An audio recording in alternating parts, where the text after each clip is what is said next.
हाँ मॉम, हम तो बस खेल रहे थे, वो गवार आंटी बिना बातों के हम पर चिल्लाने लगी।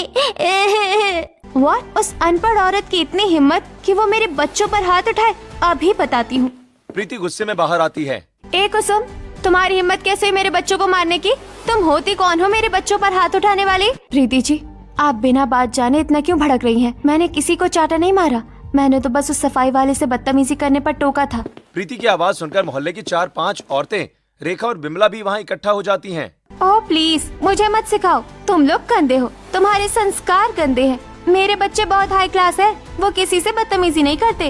अरे बस कर प्रीति, उल्टा चोर कोतवाल को डांटे। तेरी तो आँखों पर घमंड की पट्टी बंधी है। मोहल्ले में सब जानते हैं कि तेरे दोनों लड़के कितने बदतमीज हैं। कल ही उन्होंने गुप्ता जी को भी उल्टा सीधा बोला था। बिल्कुल सही। और एक ये कुसुम के बच्चे हैं, जब भी रास्ते में मिलते हैं हाथ जोड़कर नमस्ते करते हैं। आप लोगों को क्या पता स्टैंडर्ड क्या होता है? मेरे बच्चे एकदम परफेक्ट हैं। प्रीति गुस्से में निखिल और मयंक को घर ले जाती है। अगले दिन शाम को एक पार्क में कुसुम और प्रीति थोड़ी दूर बेंच पर बैठी हुई थीं। तभी वहाँ एक विदेशी आदमी जॉन आता है। Hey, excuse me kids, can you help me? Sumit कुछ बोलने ही वाला होता है कि प्रीति वहाँ आ जाती है। अरे हटो तुम लोग, तुम्हें कहाँ इंग्लिश समझ आएगी? Yes mister ask, my boys, मेरे बच्चे शहर की टॉप कोचिंग में जाते हैं, इनकी इंग्लिश एकदम मस्त है। कम ऑन मयंक, अंकल को एड्रेस बताओ। Can you tell me the way to the city museum? वो go straight then I don't know. Mom, मुझे नहीं पता। तभी सुमित आगे आता है। Sir, go straight from this gate and take the first left, and you will see the museum on your right. It is very near. Hey, wow, your English is very awesome. Thank you so much. ये बोलकर वो वहाँ से चला जाता है। देखा प्रीति जी, ऊंची दुकान फीके पकवान। स्कूल की फीस भरने से अकल नहीं आती, मेहनत से आती है। चलो यहाँ से इडियट्स, लाखों रुपए की कोचिंग में जाते हो और 2 लाइनें नहीं बोल पाए। मेरी नाक कटवा दी तुम दोनों ने। प्रीति मयंक और निखिल को वहाँ से ले जाती है। अगले दिन प्रीति अपने बच्चों के कमरे की सफाई कर रही थी, तभी उसे कुछ टेस्ट पेपर मिलते हैं। मयंक, निखिल, इधर आओ। ये क्या है? मैथ्स में 10 में से 2 नंबर, साइंस में 3 नंबर। तुम दोनों ने ये टेस्ट पेपर मुझसे क्यों छुपाए? मैं तुम पर इतना पैसा पानी की तरह बहा रही हूँ और तुम्हारे ये घटिया नंबर आ रहे हैं। मॉम, इसमें हमारी गलती नहीं है। हमारी साइंस वाली टीचर बहुत बेकार हैं। वो क्लास में कुछ और पढ़ाती हैं और टेस्ट में कुछ और ही पूछ लेती हैं। हाँ मॉम, वो तो हमसे चिढ़ती है। अच्छा ऐसी बात है, ठीक है, तुम दोनों टेंशन मत लो, मैं कल स्कूल जाकर उस टीचर की क्लास लगाती हूँ। कुछ समय बीत जाता है। रात को मयंक और निखिल ऑनलाइन फोन पर गेम खेल रहे थे। मैं 500 रुपए हार गया इस राउंड में यार। अरे भाई, मैंने 100 लगाए थे और 3 से जीत गया। एक काम कर, तू एक और बड़ी बेट लगा, जो हारे हैं वो सब वापस आ जाएंगे। पर मेरे पैसे खत्म हो गए। कल मॉम से कोई बहाना मारकर और पैसे लेने पड़ेंगे। अगली सुबह मयंक और निखिल प्रीति के पास जाते हैं। मॉम, वो स्कूल में एक एक्स्ट्रा प्रोजेक्ट के लिए 2000 रुपए चाहिए थे। ओह प्रोजेक्ट, ठीक है, ये लो 2500 रुपए, बाकी के पैसों का कैंटीन से कुछ खा लेना। निखिल और मयंक पैसे लेकर घर से बाहर आते हैं।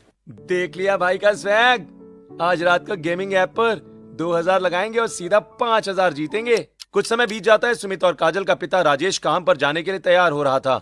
तभी सुमित और काजल वहाँ आते हैं। पापा, वो सर जी ने कहा था कि एक नई गाइड लानी है, 300 रुपए की है, क्या आप देंगे? बेटा पैसे तो नहीं है, अभी तो घर का राशन भी लाना है। तू सर जी से बोल दे कि 2-4 दिन रुक जाएं। दोनों उदास हो जाते हैं। तभी कुसुम पैसे लेकर उनके पास आती है। ये लो बेटा, आज ही जाकर वो किताब ले आना, पढ़ाई में कोई रुकावट नहीं आनी चाहिए। कुसुम, ये पैसे तो तूने अपनी नई साड़ी के लिए बचा कर रखे थे ना? अरे मेरी साड़ी का क्या है जी, वो तो अगले महीने आ जाएगी, पर मेरे बच्चों का वक्त निकल गया तो वो लौट कर नहीं आएगा। इनकी पढ़ाई मेरी हर जरूरत से बड़ी है। मैं आपको प्रॉमिस करता हूँ माँ, मैं खूब पढ़ूंगा और एक दिन आपके लिए बहुत सारी साड़ियाँ लाऊंगा। दोपहर का समय था। प्रीति को तेज बुखार था। वो अपने बेडरूम में लेटी हुई थी। मयंक, निखिल बेटा, मुझे बहुत तेज फीवर है, मेरे हाथ पैर बहुत दर्द कर रहे हैं, जरा आकर मेरे पैर दबा दो ना, और वो टेबल से दवाई दे दो। ओ मॉम, मेरा ये बहुत इंपॉर्टेंट गेम चल रहा है, मैं नहीं कर सकता। हाँ मॉम, आप बार बार आवाज लगाकर हमें डिस्टर्ब कर रही हो, हमें भूख भी लगी है, जल्दी से उठकर कुछ खाने को दे दो। तुम दोनों कितने सेल्फिश हो। तुम्हारी माँ बीमार है और तुम्हें बस अपना गेम और खाना सूझ रहा है। अरे यार, इस घर में कोई शांति से गेम भी नहीं खेलने दे सकता।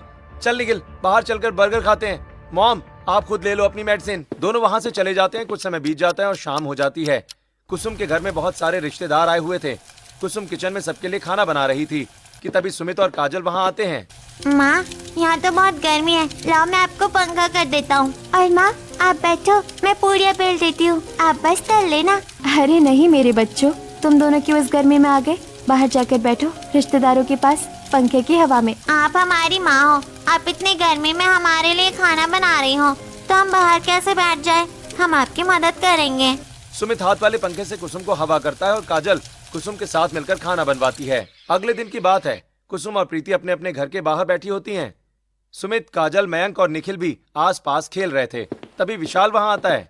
नमस्ते प्रीति जी। नमस्ते कुसुम बहन, कैसी हैं आप दोनों? ओह माय गॉड विशाल, तुम इतने सालों बाद। चलो अंदर चलो। हाँ भैया आइए ना। अरे नहीं नहीं, मैं तो बस यहाँ पास में ही एक एग्जाम सेंटर पे ड्यूटी के लिए आया था। सोचा आप दोनों पुरानी पड़ोसियों से मिलता चलूं। मेरे पास ज्यादा वक्त नहीं है। विशाल, ये मेरे बेटे मयंक और निखिल है। अब पहले से बहुत बड़े और इंटेलिजेंट हो गए हैं। ये शहर की सबसे टॉप और महंगी कोचिंग में जाते हैं। इनका IQ लेवल बहुत हाई है। अच्छा चलो, एक बहुत बेसिक सा सवाल पूछता हूँ। बताओ मयंक, इंडिया के फर्स्ट प्राइम मिनिस्टर कौन थे? वो महात्मा गांधी। नहीं, विराट कोहली। मुझे क्या पता, ये तो हमने याद ही नहीं किया है। तभी सुमित और काजल विशाल के पास आते हैं। अंकल जी, पंडित जवाहरलाल नेहरू जी हमारे देश के पहले प्राइम मिनिस्टर थे। अरे वाह मेरे शेर, एकदम सही जवाब। ये लो तुम्हारा इनाम। विशाल सुमित और काजल को टॉफी देता है। मेरे बच्चे भले ही सरकारी स्कूल में जाते हैं, पर ये पढ़ाई में बहुत अच्छे हैं। विशाल वहाँ से चला जाता है। प्रीति जी, बुरा मत मानिएगा, पर पैसा पानी की तरह बहाने से अकल नहीं आती। आपको अपने बच्चों पर ध्यान देना चाहिए। शट अप कुसुम, तुम होती कौन हो मुझे पेरेंटिंग सिखाने वाली? तुम्हारे बच्चों ने एक रटा हुआ जवाब दे दिया। तुम खुद को बहुत स्मार्ट समझने लगी हो। मुझे पता है मेरे बच्चों को कैसे हैंडल करना है। प्रीति गुस्से में मयंक और निखिल को घर के अंदर ले जाती है। अगले दिन सुबह कुसुम अपनी छत पर कपड़े सुखा रही थी। तभी उसकी नजर सामने जाती है। निखिल प्रीति के पर्स से पैसे निकाल रहा था। हे राम, ये निखिल तो चोरी कर रहा है। ये अच्छी बात नहीं है। इसकी माँ को बताना होगा, नहीं तो ये बिगड़ जाएगा। कुछ समय के बाद कुसुम प्रीति के पास जाती है। प्रीति जी, एक बात कहनी थी। आज सुबह मैंने आपके दोनों बेटों को आपके पर्स से पैसे निकालते हुए देखा। आप जरा उनसे बात कीजिए, कहीं उन्हें चोरी की लत ना लग जाए। How dare you! मेरे बच्चे और चोर? वो सिर्फ अपनी पॉकेट मनी ले रहे थे। तुम्हारी तरह भिखारियों वाली सोच नहीं है। तुम बस मेरे बच्चों से चलती हो, इसलिए उन पर झूठे इल्जाम लगा रही हो। कुसुम दुखी होकर वापस अपने घर आ जाती है। कुछ समय बीत जाता है। फाइनल एग्जाम का टाइम आ गया था। कुसुम रात को सुमित और काजल को समझा रही थी। माँ, मुझे बहुत डर लग रहा है। अगर मेरे नंबर कम आए तो आप और पापा नाराज तो नहीं होगे ना? पागल है क्या? मैं क्यों नाराज होंगी? देख बेटा, तूने साल भर बहुत मेहनत की है और गीता में लिखा है ना, कर्म करो फल की चिंता मत करो। तेरा काम है अपनी पूरी मेहनत से पेपर देना। नंबर कम आए या ज्यादा मुझे कोई फर्क नहीं पड़ता। बस तूने कोई बेईमानी या नकल करके पेपर मत करना। ठीक है माँ, हम पूरी ईमानदारी से पेपर देंगे। सुमित और काजल रात भर जागकर बहुत पढ़ाई करते हैं। ऐसे कुछ समय बीत जाता है। दोपहर का समय था। प्रीति मयंक और निखिल के कमरे में बैठी हुई उनसे बात कर रही थी। लिसन बॉयज, तुम्हारे फाइनल एग्जाम सब शुरू होने वाले हैं। अगर इस बार तुम दोनों ने स्कूल में टॉप किया ना, तो प्रॉमिस मैं तुमको सबसे महंगा वाला गेमिंग PC दिलवाऊंगी। और हाँ, तुम्हारे लिए एक स्पेशल गेमिंग रूम भी बनवा दूंगी। Wow mom! यस, अब तो हम पक्का टॉप करेंगे। कुछ समय के बाद दोनों पढ़ने बैठते हैं, लेकिन 10 मिनट के बाद ही पढ़ाई बंद कर देते हैं। अरे यार, ये हिस्ट्री तो बहुत बोरिंग है। दिमाग खराब हो गया। छोड़ना भाई, अभी एक राउंड गेम खेल लेते हैं, रात में पढ़ लेंगे। मॉम को क्या ही पता चलेगा। ऐसे कुछ समय बीत जाता है। निखिल, मयंक और सुमित काजल के एग्जाम हो जाते हैं और आज रिजल्ट का दिन था। आई न्यू इट, तुम दोनों सच में जीनियस हो। तुम दोनों ने अपने स्कूल में टॉप किया है। मैं बहुत खुश हूँ। वहीं कुसुम के घर में सुमित और काजल अपना अपना रिजल्ट लेकर आते हैं। माँ, मेरे नंबर थोड़े कम आए हैं, मैं टॉप नहीं कर पाया। अरे पागल, इसमें दुखी होने वाली क्या बात है? मुझे पता है, मेरे बच्चों ने दिन रात एक करके मेहनत की है। ये नंबर तेरी सच्ची मेहनत है, नकल के नहीं है ये नंबर। ईमानदारी की सूखी रोटी बेईमानी के पकवान से मीठी होती है। मेरे लिए तो मेरे बच्चे ही टॉपर हैं। शाम का समय हो जाता है। प्रीति सभी को मोहल्ले में मिठाई बांट रही थी। वो कुसुम के घर भी जाती है। लो कुसुम, मुंह मीठा करो। मेरे मयंक और निखिल ने पूरे स्कूल में टॉप किया है। वैसे तुम्हारे बच्चों के कितने आए? बस पास हुए या फेल हो गए? मेरे बच्चे पास हो गए प्रीति जी, और मेहनत से पास हुए। अरे मेहनत का क्या अचार डालोगी, नंबर देखो नंबर। एनीवे, परसों एक बहुत बड़ी पार्टी दे रही हूँ, तुम भी आ जाना, देख लेना कि असली टैलेंट क्या होता है। प्रीति चली जाती है। मयंक और निखिल दूर खड़े ये सब देख रहे थे।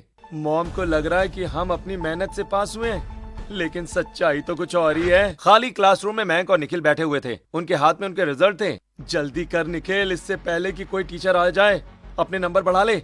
मॉम को लगना चाहिए कि हमने टॉप किया है। एग्जाम में 10 नंबर आए हैं, लेकिन 100 बना दे भाई, तू जल्दी कर। कुछ समय बीत जाता है। प्रीति के घर में पार्टी चल रही थी। बहुत सारे मेहमान और स्कूल के प्रिंसिपल भी आए थे, लेकिन प्रिंसिपल जी को ये नहीं पता था कि पार्टी किस लिए है। Thank you everyone. आज ये पार्टी मेरे जीनियस बच्चों मयंक और निखिल की सक्सेस के लिए है। तभी पीछे लगी बड़ी टीवी पर अचानक एक वीडियो प्ले होता है। वीडियो में मयंक और निखिल क्लासरूम में अपने नंबर 10 से 100 करते हुए साफ दिख रहे थे।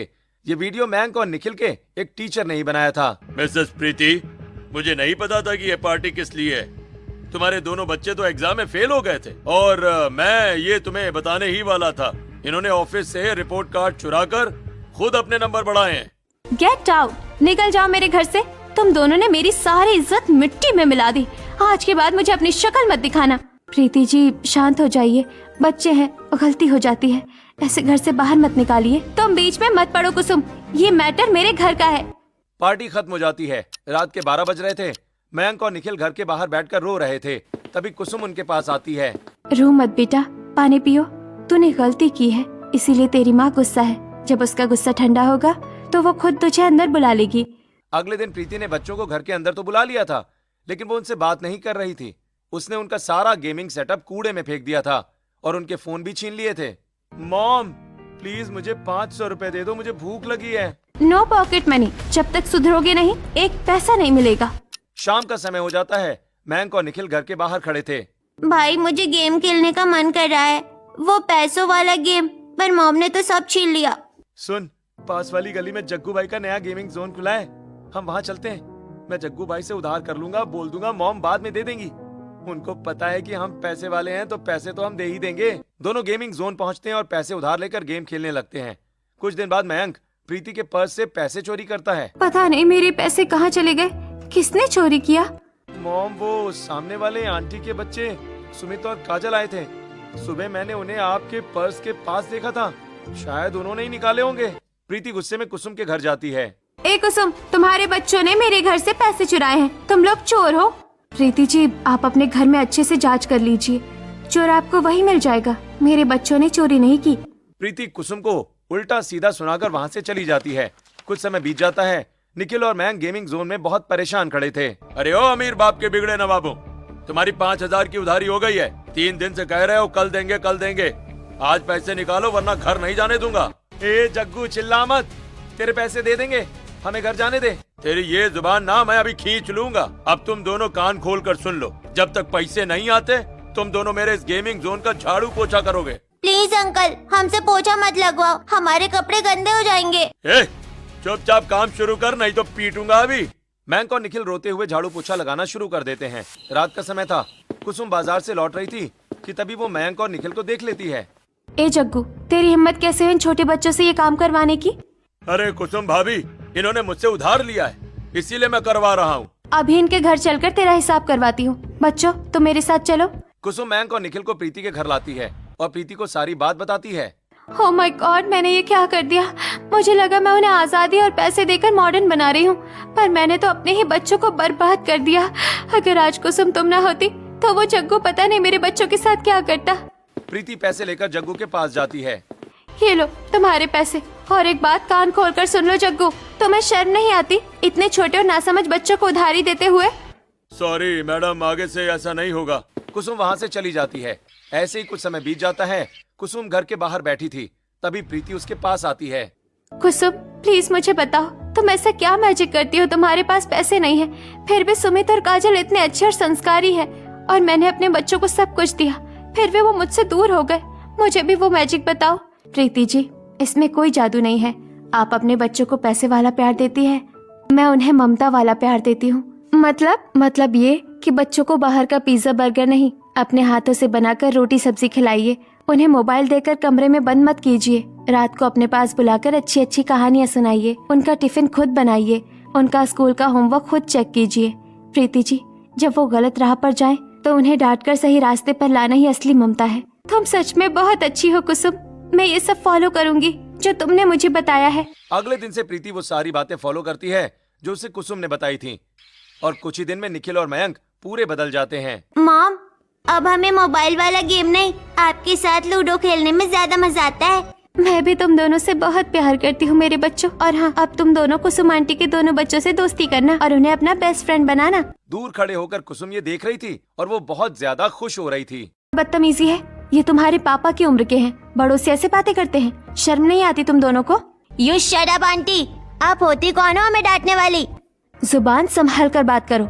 अगर आज मैंने तुम्हें नहीं टोका तो कल तुम अपने माँ बाप को भी यही गालियाँ दोगे। चलो अंकल से माफी मांगो अभी। मयंक और निखिल गुस्से में घर के अंदर चले जाते हैं। मॉम देखिए ना, उस सुमित की माँ ने हमें बहुत जोर से डांटा और मुझे चांटा भी मारा। हाँ मॉम, हम तो बस खेल रहे थे, वो गवार आंटी बिना बातों के हम पर चिल्लाने लगी।